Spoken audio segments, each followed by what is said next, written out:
Dice nuestro corazón para que esta tu palabra pueda tener cabida en nuestra vida y bendiga nuestro ser.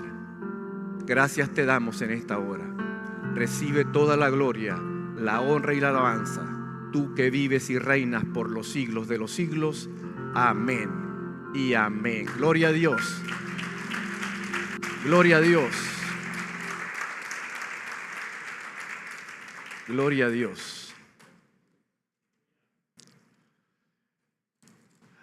Pues sí, se pagó un alto precio por nuestra salvación. En la antigüedad, Dios había dado una disposición a su pueblo por medio de la ley para que siempre el pueblo de Dios se acordase de la redención, que fueron redimidos.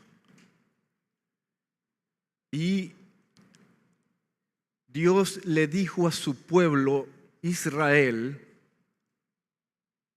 que había que hacer un pago en el templo, monetario. Sí, era parte del ritual levítico, hacer un pago monetario. Pero este pago monetario era solo para recordar que Dios había librado a Israel de la esclavitud de Egipto. Y cada vez que un israelita mayor de 20 años hacía este pago en el templo, que servía para el funcionamiento del tabernáculo o del templo, era un impuesto colocado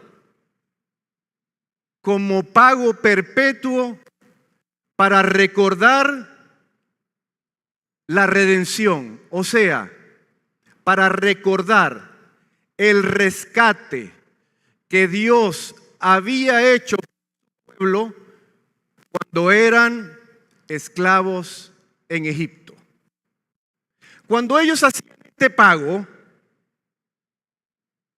medio ciclo, cuando ellos hacían este pago en el templo, cuando ellos pagaban este impuesto en el templo, ellos recordaban que Dios los había hecho libres de la esclavitud de Egipto. Y era un recordatorio de un acto redentor. ¿Qué tal si lo leemos en Éxodo capítulo 30 y lo leemos textualmente como se los dejó instaurado el Señor a su pueblo Israel para que lo tuvieran como un ritual religioso y practicarlo perpetuamente para que ellos pudiesen recordar cómo Él los había rescatado de la esclavitud de Egipto. En el verso 11, si tu Biblia es de la versión Reina Valera, dice el título del párrafo, el dinero del rescate. Así se titula el párrafo que vamos a leer. El dinero del rescate. O sea que había un pago de dinero por un rescate. Habló también Jehová a Moisés diciendo, esto se lo dijo Dios a Moisés, como la ley ceremonial, el ritual que debían seguir los judíos. Cuando tomes el número de los hijos de Israel, conforme a la cuenta de ellos, cada uno dará a Jehová el rescate de su persona. Cuando los cuentes, para que no haya en ellos ¿qué? Mortandad. Cuando los hayas contado, esto dará todo aquel que sea contado. La cantidad era medio ciclo, conforme al ciclo del santuario. Medio ciclo es una medida, no es una moneda, es una medida de peso. El ciclo es de 20 geras. La mitad de un ciclo, dice, será la ofrenda a Jehová. Todo el que sea contado de 20 años arriba dará la ofrenda a Jehová. Ni el rico aumentará, ni el pobre disminuirá. O sea que el impuesto del templo, esta ofrenda por el rescate, tenían que darla obligatoriamente ricos y pobres. Medio ciclo, dice, cuando dicen, estoy en el 15, ni el rico aumentará, ni el pobre disminuirá del medio ciclo. Cuando dieren la ofrenda a Jehová, dice, la ofrenda, cuando dieren la ofrenda a Jehová para hacer expiación por vuestras personas. ¿Qué iba a ser el medio ciclo? Iba a simbolizar una expiación por la persona. Y tomarás de los hijos de Israel el dinero de las expiaciones y lo darás para el servicio del tabernáculo de reunión. Y dice, y será por memorial a los hijos de Israel delante de Jehová para hacer expiación por vuestras personas. Qué raro, ¿verdad?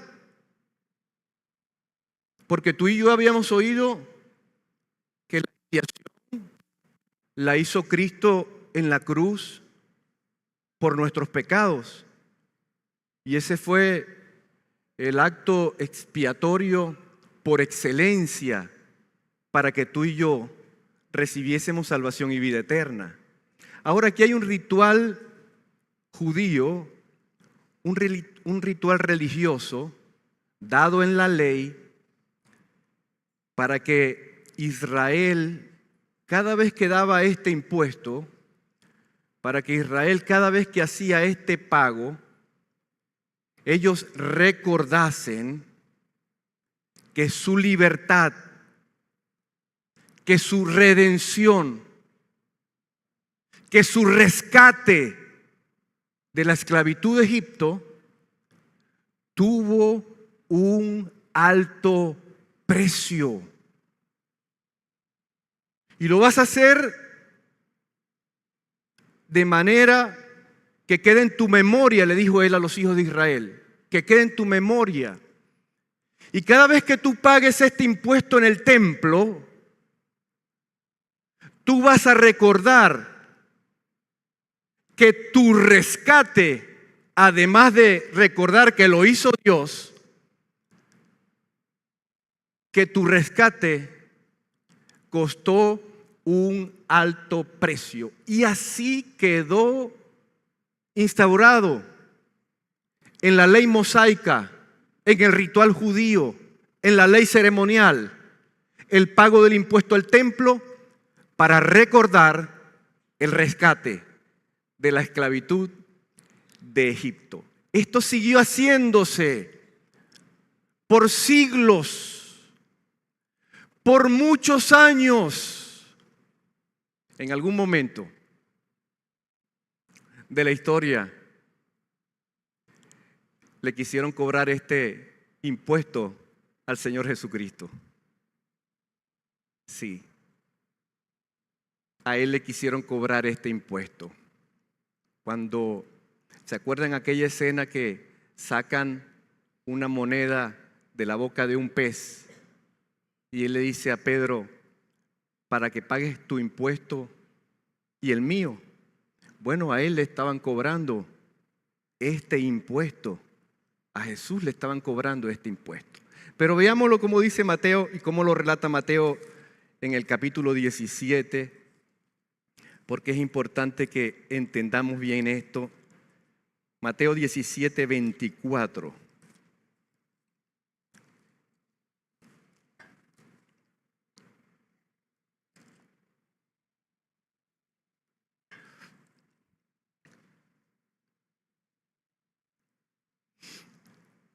¿Qué dice el encabezado en tu Biblia? Mira, es bueno que traigas tu Biblia para que leas los encabezados también, porque ahí no te los ponen. ¿Te estás dando cuenta lo importante que es traer la Biblia a la iglesia? Ah, bueno.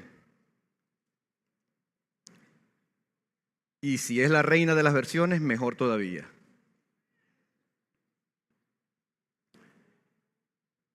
Dice el encabezado: pago del impuesto del... Ahí está, en el Nuevo Testamento. Pago del impuesto del templo. Cuando llegaron a Capernaum, vinieron a Pedro, que cobraban las 2 dracmas por persona. Y le dijeron, ¿vuestro maestro no paga las 2 dracmas? Una pregunta capciosa para el apóstol. Vuestro maestro, que dice que es un rabí, ¿no paga el impuesto del templo? Vuestro maestro, que se la pasa predicando en el templo, ¿no va a pagar el medio ciclo del impuesto? Pregunta capciosa de los fariseos. Él dijo, sí, pero respondió de una vez, claro que la va a pagar. Tan explosivo este apóstol. Sí, claro que la va a pagar. Y al entrar él en la casa, Jesús le habló primero. Me gusta mucho este texto cuando dice, Jesús le habló primero. Ya él sabía lo que venía. Bendito sea nuestro Señor, que tiene pleno conocimiento de todas las cosas. Amén. A él nada lo toma por sorpresa. Aun cuando tú le hablas de tus problemas y crees que él no lo sabe, a él nada le toma por sorpresa. Él le habló primero a Pedro y le dijo, ¿qué te parece, Simón? Los reyes de la tierra, ¿de quiénes cobran los tributos o los impuestos? ¿De sus hijos o de los extraños? Pedro le respondió, por supuesto, de los extraños, porque los hijos no pagan impuestos, o sea, los hijos del rey. Jesús le dijo, por supuesto, Pedro, los hijos están exentos. ¿Qué le quería decir el Señor aquí? Él es el Hijo de Dios. Él no tiene por qué pagar este impuesto. Él es el Rey de los siglos. Él es el Rey de reyes. Él es el Señor del templo. Él no debía pagar el impuesto. Y le estaba diciendo, Pedro, yo soy el Hijo de Dios. Yo soy el Rey de los siglos. ¿Qué te parece? Y esta gente, ¿quiénes son los que pagan impuestos? Sí, los extranjeros. Bueno, le quieren hacer pagar impuestos al Hijo de Dios. Y le dice el Señor, sin embargo, para no ofenderles. Y aquí vimos la humildad del Señor como brota de sus palabras. Y cómo nuestro Señor se sujetó a la ley en humildad y en sencillez para cumplirla y para que nuestro pago por el pecado fuese perfecto, sin manchas, sin arrugas. A su nombre gloria. Para no ofenderles, le dijo a Pedro: ve al mar y echa un anzuelo. Y el primer pez, miren la soberanía de Dios aquí. Miren la soberanía de Dios aquí. Y el primer pez que saques, tómalo. Y al abrirle la boca, hallarás un estatero. Tómalo y dáselo por mí y por ti. El pago era 2 dracmas por persona. Un estatero eran 4 dracmas. Él dio el estatero, una moneda griega, por la influencia de las conquistas macedónicas de Grecia. Todavía circulaba por muchos siglos la moneda griega y el pago se hacía con moneda griega, dracma o estatero. Él lanza un anzuelo al mar, saca el pez y el impuesto que ellos estaban cobrando por el templo lo sacan de la boca de un pez y dice el Señor: y ese es el pago por ti y por mí. Paga el impuesto al templo para que ellos sigan recordando cómo Dios rescató a Israel de la esclavitud de Egipto. Porque este memorial tiene un significado simbólico. Porque este memorial tiene un simbolismo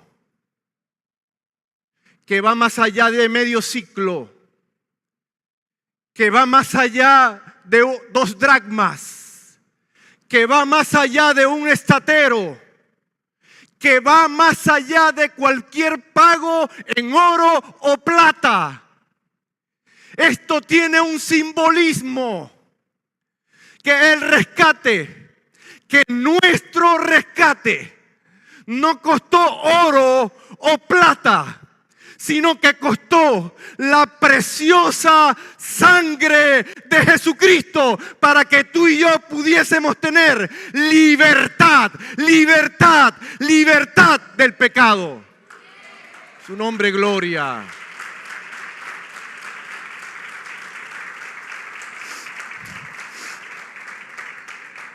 Gloria a Dios.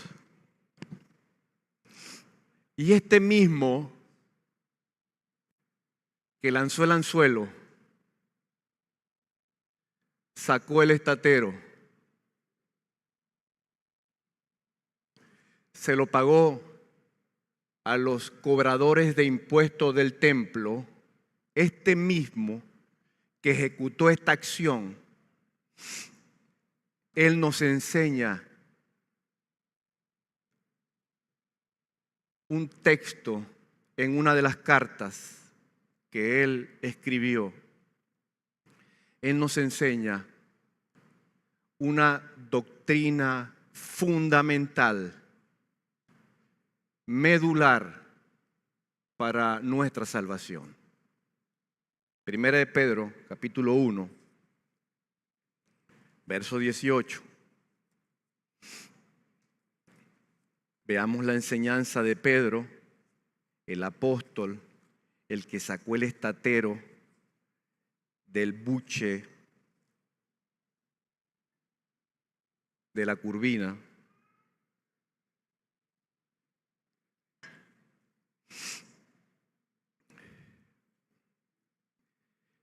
Verso 18, estamos en el capítulo 1 de Primera de Pedro, verso 18. Sabiendo que fuisteis rescatados de vuestra vana manera de vivir, la cual recibisteis de vuestros padres, no con cosas corruptibles, como oro o plata. Él se está refiriendo aquí al medio ciclo. Él está diciendo a los cristianos que estaban en la dispersión, o sea, en varios países, cuando se habían dispersado. Así comienza el capítulo 1 de Pedro, a los que están en la dispersión, y menciona algunos países. Él está tratando de decir a estas personas que están en otros lugares que el rescate que Dios pagó por ellos no es con oro o plata, sino, dice el apóstol Pedro, con la sangre preciosa de Cristo. Entonces viene y hace la comparación.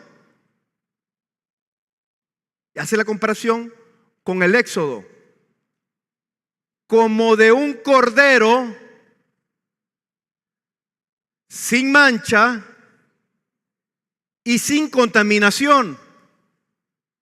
Porque ellos no fueron tocados en Egipto, porque la sangre del cordero fue derramada en los dinteles de las puertas de los hogares. Y como la sangre del cordero fue derramada en los dinteles de las casas de los judíos, el ángel de la muerte pasó de largo, o Pascua pasó por encima. Fueron rescatados. Él quiere decirles aquí que aquello fue un simbolismo, y recordar aquel pago del rescate que se tenía que dar con un impuesto con oro o plata, porque la moneda del estatero podía ser de oro o de plata. Ese era el circulante de la moneda griega. Oro o plata era lo único que tenía valor. Así era el pago en el templo, oro o plata. Él está recordándole aquí ahora a los judíos cristianos que están en la diáspora, que están en la dispersión, que ahora el pago no era con oro o plata, que se había hecho un pago, y ese pago fue la preciosa sangre de Cristo por el perdón de nuestros pecados. A su nombre, gloria.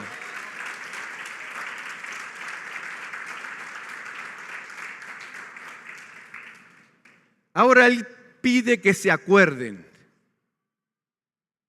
de este acto de rescate.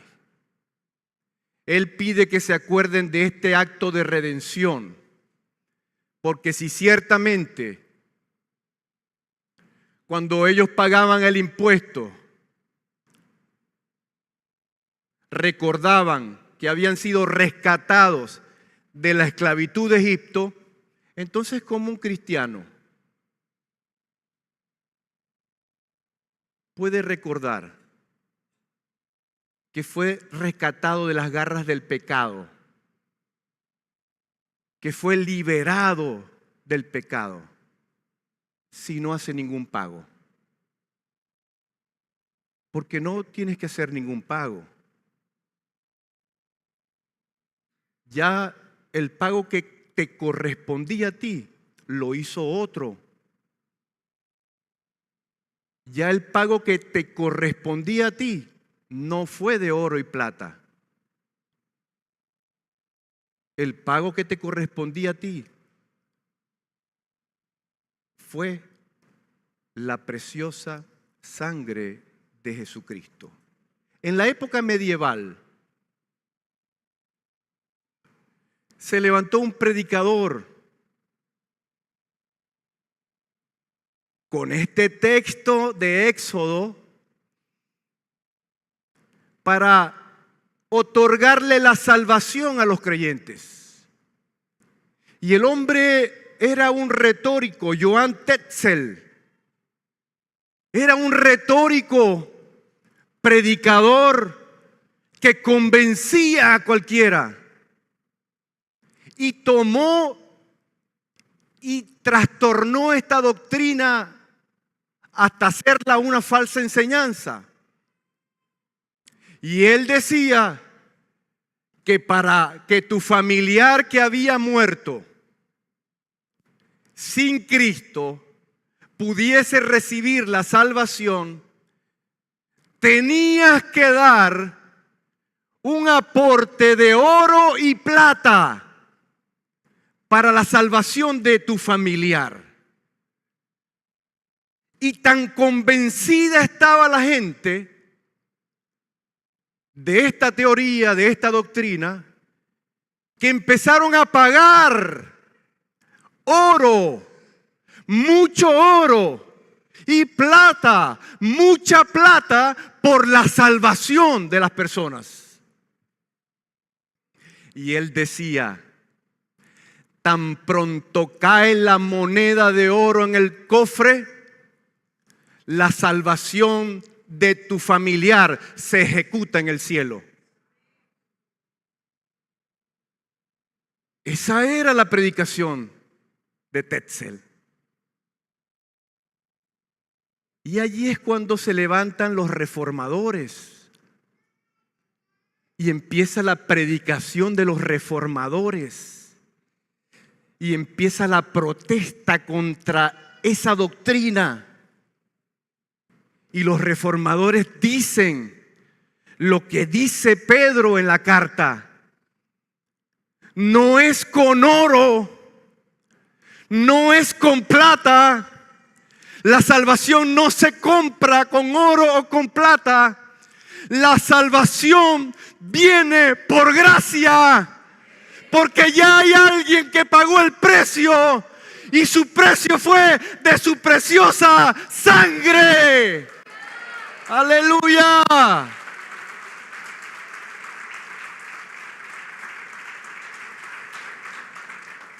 Por supuesto, después de destapar esta verdad con predicaciones tan solemnes como las de los reformadores, esta verdad quedó catapultada.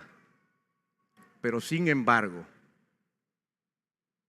algunos hoy se atreven a decir que si no diezman, que si no ofrendan, no van para el cielo, porque desconocen la gracia que es por medio de nuestro Señor Jesucristo. Tú no vas a ir al cielo por tus diezmos y tus ofrendas. Tú vas a ir al cielo porque la preciosa sangre de Jesucristo pagó un precio. Dale fuerte el aplauso a Él. A su nombre, gloria. A su nombre, gloria.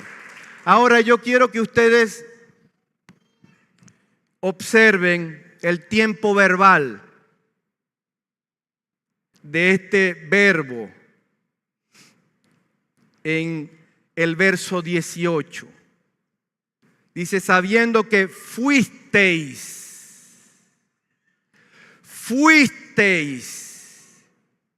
rescatados, tiempo pasado. Fuisteis rescatados. Primera de Corintios capítulo 5,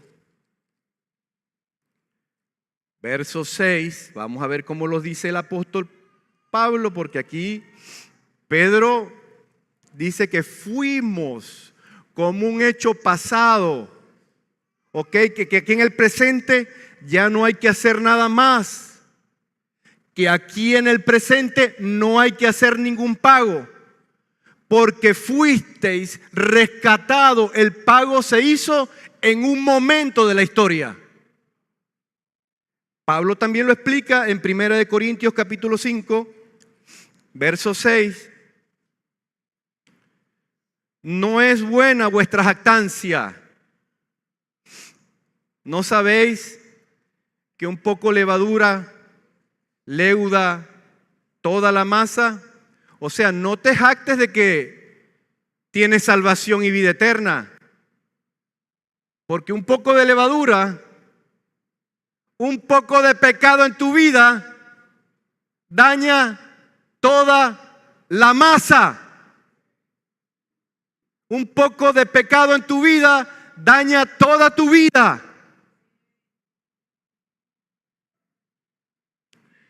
Dice, limpiaos pues de la vieja levadura, de tu vida pasada, de todo lo pecaminoso que eras. Limpia pues de la vieja levadura para que seáis nueva masa, sin levadura, o sea, sin pecado, como sois. Porque nuestra Pascua, aquí refiriéndose también el apóstol a esa escena del éxodo y del rescate y de la redención en Egipto, porque vuestra Pascua, pero él introduce aquí a Cristo, no al Cordero Pascual, sino a Cristo, y él dice, porque vuestra Pascua es, a ellos los liberó la muerte de un cordero, pero ahora tu Pascua es Cristo. Dice, ya fue. Repítelo conmigo, ya fue. Sí, ya fue. Tiempo pasado. Ya ocurrió. ¿Qué ocurrió? El sacrificio de Cristo. Una sola vez y para siempre. Porque bastó un solo sacrificio. ¿Sí sabes que bastó uno solo? Sí, uno solo. Una vez y para siempre. Fue el sacrificio perfecto. Ya fue, dice, sacrificada por nosotros. Hubo un pago en el pasado para que tú y yo podamos tener salvación y vida eterna. Pero como ese pago, dice Pedro, fue de una preciosa sangre, tú y yo debemos recordar que aunque fue en el pasado, ese pago fue suficiente para el perdón de nuestros pecados. Por eso cuando tú pecas y te equivocas, no tienes que pagarle nada a nadie, aunque un predicador te lo exija con una retórica linda. No tienes necesidad de pagar nada a nadie, porque ya tu pago fue pagado, fue cancelado. Él dijo en la cruz del Calvario, consumado es. ¡Aleluya! ¡Aleluya! Bendito sea el Señor. El término que utiliza aquí Pedro, fuisteis rescatados, habla de eso, de cómo fue Israel rescatado de la esclavitud de Egipto. Y este era el memorial que Dios le mandaba a su pueblo y el recordatorio de recordar siempre que ellos habían sido libertados de la esclavitud. Ahora el apóstol Pedro quiere recordarnos a nosotros que tú y yo que éramos esclavos del pecado, Él, a través de su sacrificio en la cruz del Calvario, Él nos ha hecho libre de la condenación del pecado. Pues hoy, con un acto de fe, aquel que se arrepiente de sus pecados, pide perdón a Dios e invoca esta sangre preciosa, y por fe la sangre preciosa de Jesucristo nos limpia de todos nuestros pecados. Y yo quiero recordarte esto hoy.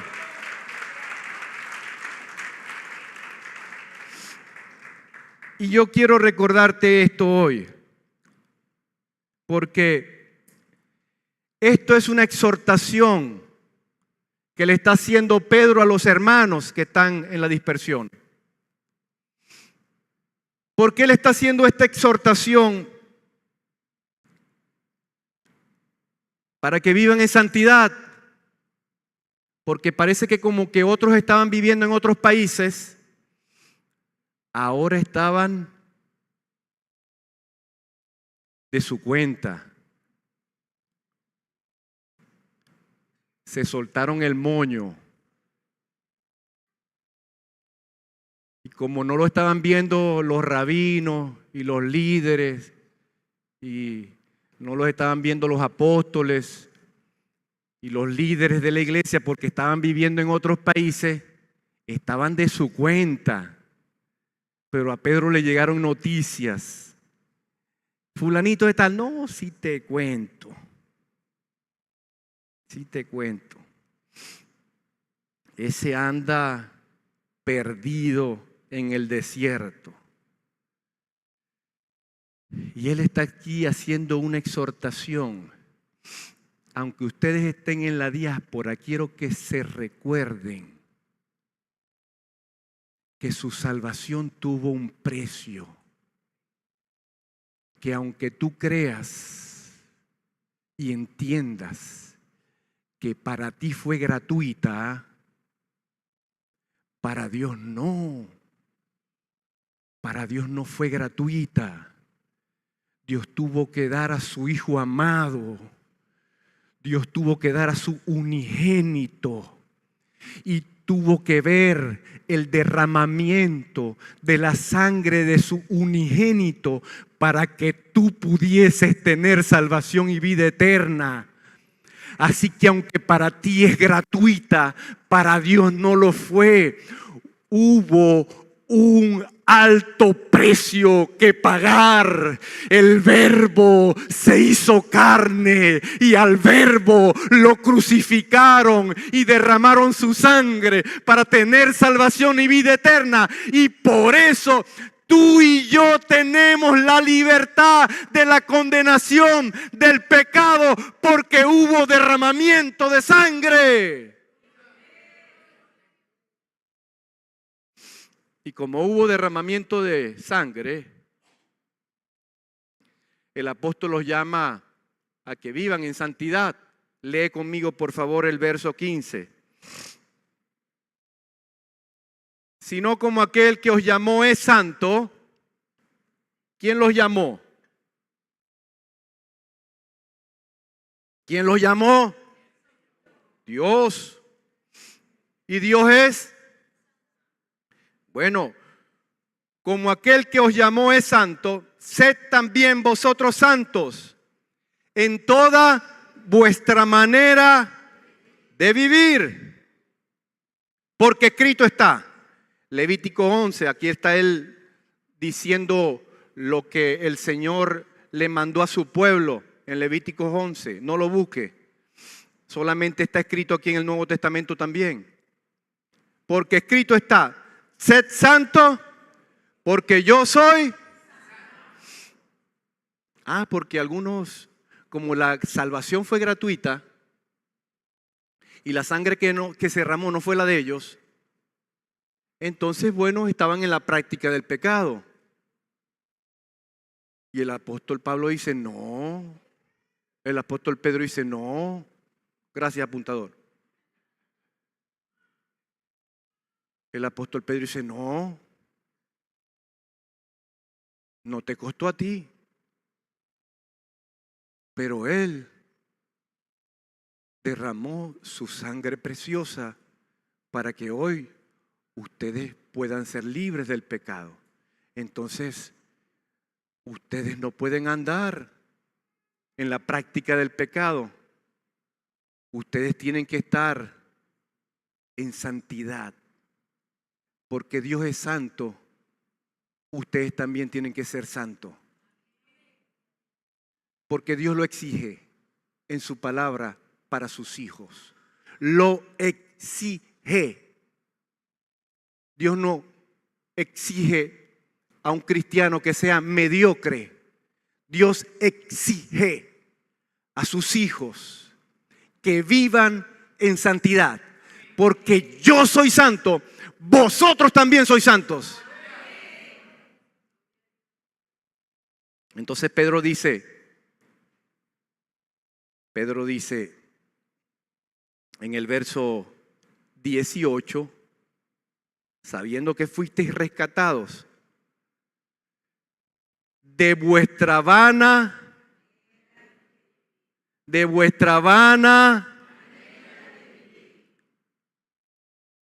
sí, hay cristianos que quieren vivir como los del mundo. Quieren hacer todo lo que hacen los del mundo. Si el cantante aquel se pone un tatuaje, el cristiano también se lo quiere poner. Si el cantante aquel se pone un zarcillo, el cristiano también se lo quiere poner. Si el cristiano, espérate un momentico. Si tú llegaste a Cristo en esa condición, bueno, está bien, lo desconocías y llegaste a Cristo ya con esa condición. Pero ahora que lo conoces a Él, ya no necesitas parecerte a los del mundo. Ahora tú tienes que parecerte a Cristo, porque Él es nuestro mejor ejemplo. Andar como Él anduvo.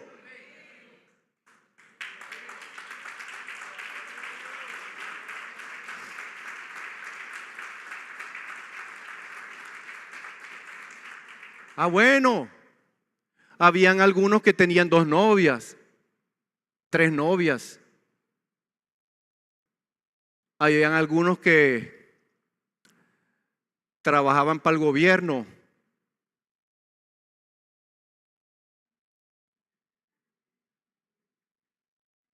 Que no sepa tu derecha lo que hace tu izquierda.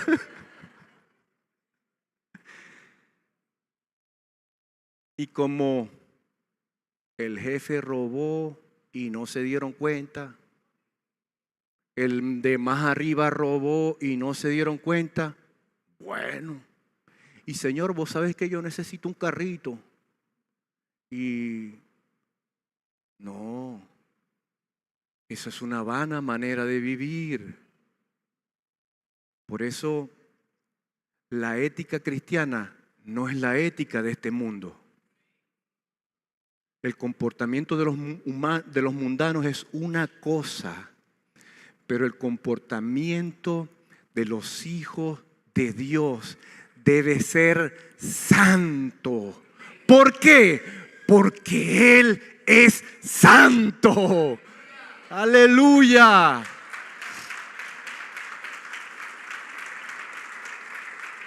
Así que si tu mejor amigo está haciendo algunas cosas, si tu tío, si tu papá, si alguien está haciendo algunas cosas distintas a tu ética cristiana, no claudiques. No te des por vencido, porque vale la pena seguir sufriendo las penalidades en Cristo, porque a su tiempo segaremos si no desmayamos. Su nombre, gloria. Aleluya. Pero hay que dejar vuestra vana manera de vivir, porque quiero que te acuerdes de algo muy importante. Esto que tú estás viviendo hoy delante del Señor tuvo un precio y no fue un estatero. Tuvo un precio y no fueron 2 dracmas.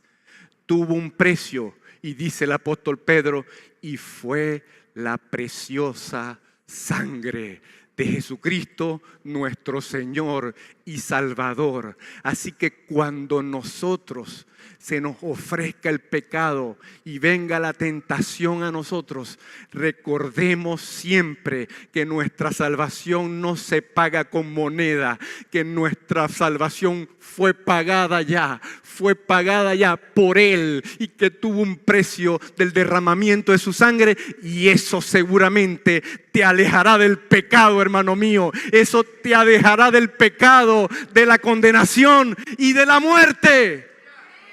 Aleluya. Bendito sea Dios. Ahora vamos a entrar en el 20. ¿Qué texto este? ¿Qué texto este? Dice,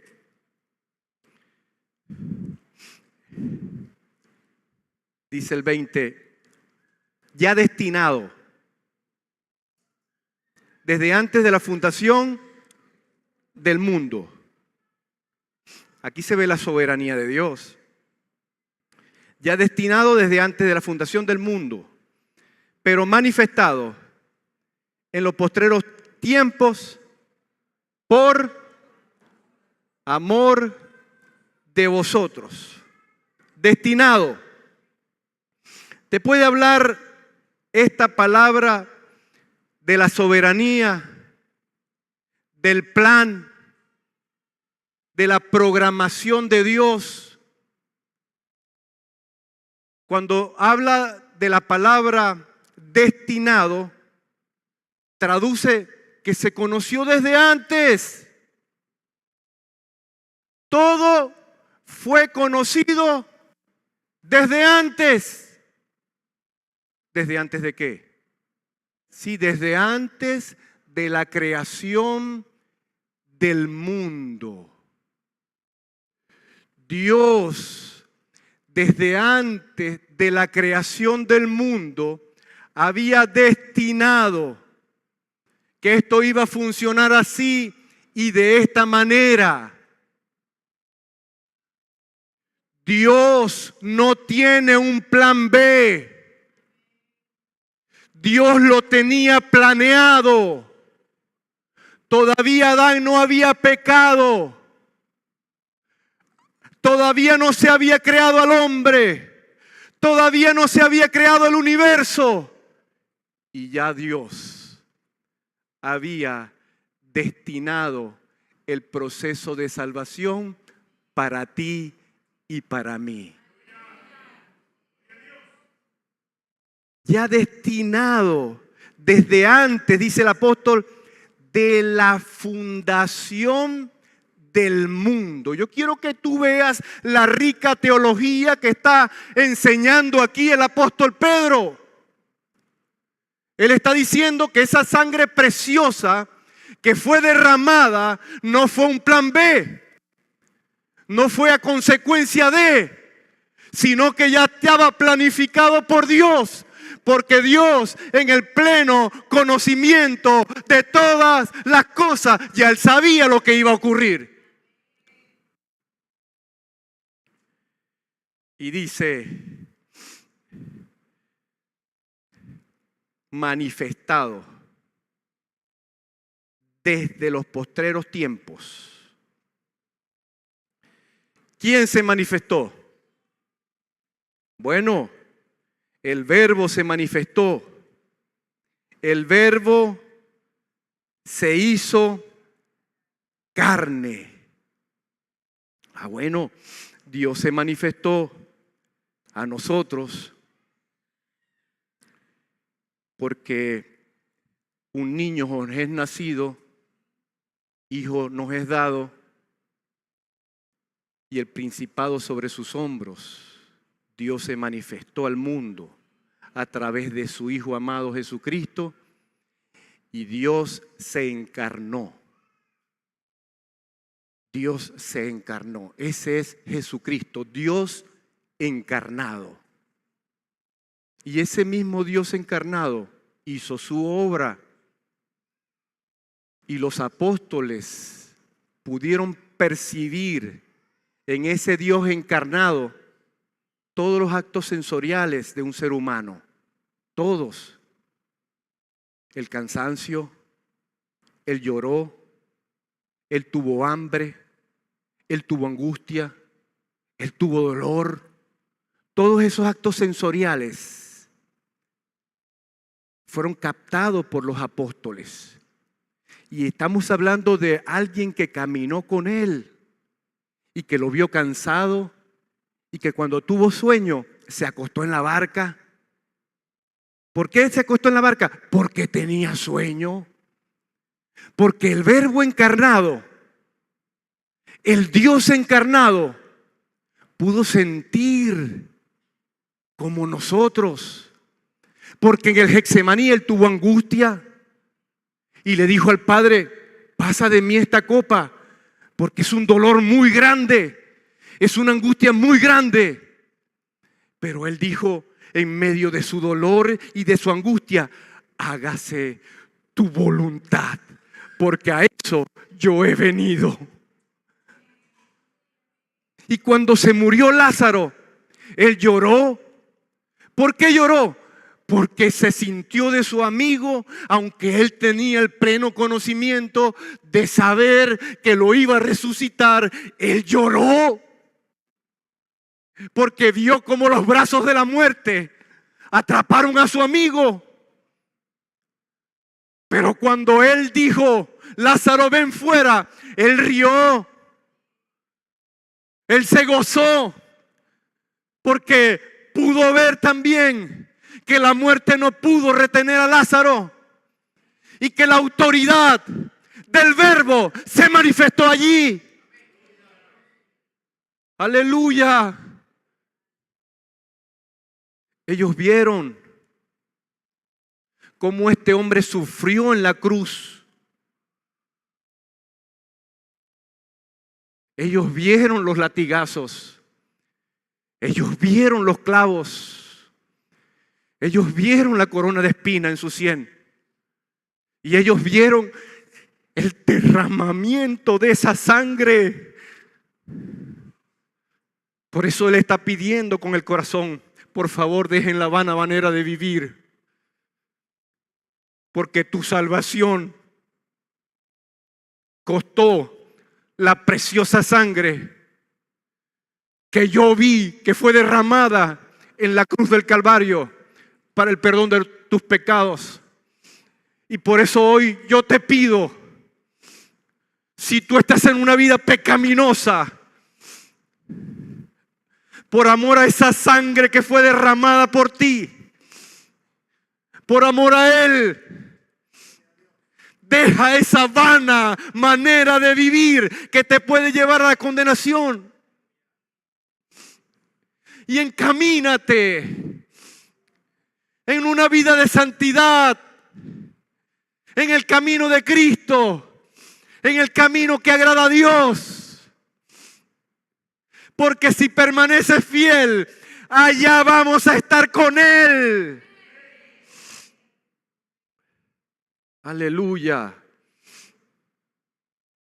Cuando Pedro dice aquí que fue destinado como un plan de Dios. ¿Ustedes han visto alguna vez a alguna mamá que antes de nacer su hijo le prepara el cuarto? Y todavía no sabe si es hombre o mujer, pero ella empieza. Y la cuna, y el Moisés, y el velito, y la cosita, y los zapaticos, y esto, y lo otro. Y a veces empiezan cuando apenas tienen la fotografía del embrión. Y ellas empiezan a planificar todo. Y le ponen el nombre si es varón, si es mujer. Y lo voy a cargar así. Y no voy a aceptar muchas visitas porque es primerizo. Y el segundo lo puede venir a ver todo el mundo.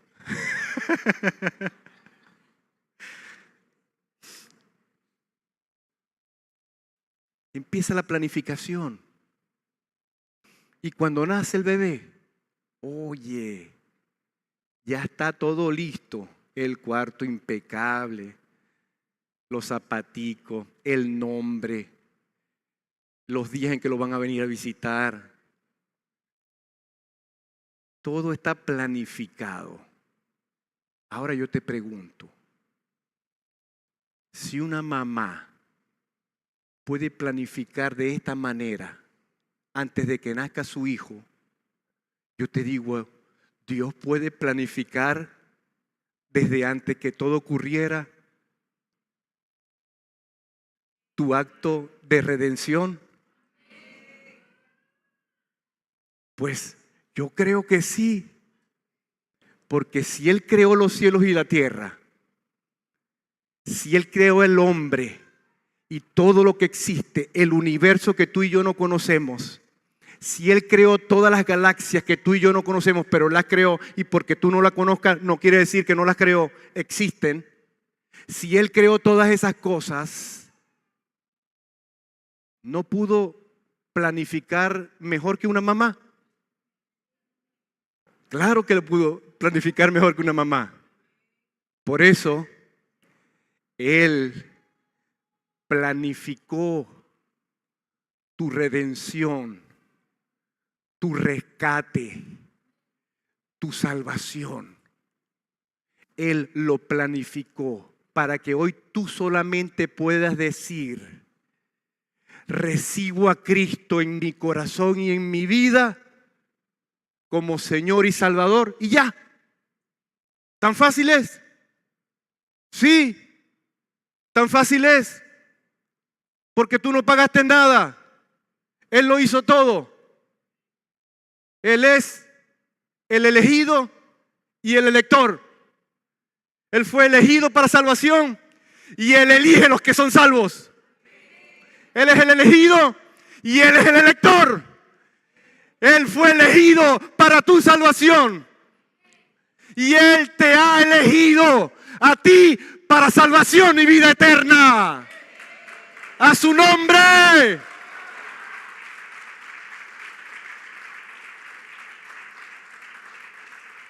Y por supuesto, tienes que sentirte muy agradecido. Porque como la mamá, Él preparó habitación para ti. No aquí en el tabernáculo, no. Él preparó habitación para ti en la eternidad. En la eternidad. Gálatas 4:4, un texto precioso que lo menciono mucho, pero hoy quiero leértelo para que tú lo subrayes. Te fijas, si lo estás viendo en la pantalla no lo puedes subrayar en tu Biblia. Por eso es bueno traer para la iglesia su Biblia. Aunque en el teléfono lo puedes resaltar también, ¿no? Puedes resaltarlo en el teléfono. Está bien, está bien. Gálatas 4:4 dice: pero cuando vino el cumplimiento del tiempo, Dios envió a su Hijo, nacido de mujer y nacido. Pero el texto quiero resaltar que dice: cuando vino el cumplimiento de un tiempo específico. ¿Por qué específico? Porque estaba determinado, porque estaba señalado, porque Dios lo había planificado. Cuando vino el cumplimiento de ese tiempo, Él se encarnó. Cuando vino el cumplimiento de ese tiempo, Él envió a su Hijo. Cuando vino el cumplimiento de ese tiempo, Él murió por nuestros pecados. Cuando vino el cumplimiento de ese tiempo, la sangre preciosa brotó del madero.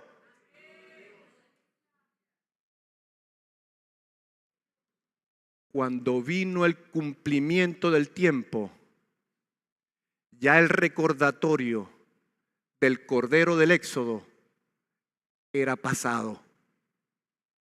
Cuando vino el cumplimiento del tiempo, Dios envió a su Hijo. Y dice, nacido bajo la ley. Porque había que cumplir la justicia de Dios, que la exigía la ley. La ley exigía justicia. Y ahora esta justicia había que cancelarla, que pagarla.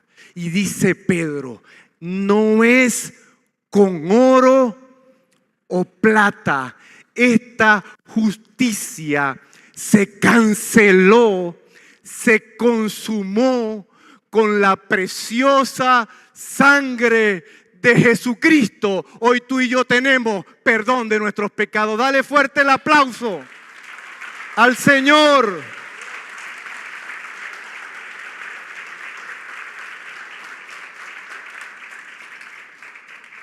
Ponte de pie un momento, por favor, y cierra tus ojos. Y si hay alguna persona aquí que no había entendido que sus pecados pueden ser perdonados solamente por la sangre preciosa de Jesucristo, yo te voy a pedir hoy que digas conmigo esta oración. Repítela conmigo para pedir a Dios perdón por tus pecados, para que Dios te dé una nueva oportunidad y para que esa sangre preciosa limpie tus pecados y ya no tengas una vana manera de vivir, sino una vida en santidad que agrade a Dios. Repite conmigo, por favor. Señor Jesús, te pido perdones mis pecados, que me des una nueva oportunidad. Hoy aprendí que a través de tu sangre preciosa mis pecados fueron perdonados. Te quiero pedir perdón por todo lo que cometí. Te quiero pedir perdón. Me arrepiento de mi vida antigua y hoy quiero pedirte perdón. Límpiame, límpiame, límpiame de todo pecado. Quiero ser libre de la esclavitud del pecado y hoy he aprendido que tu sangre preciosa fue suficiente para mi perdón, para mi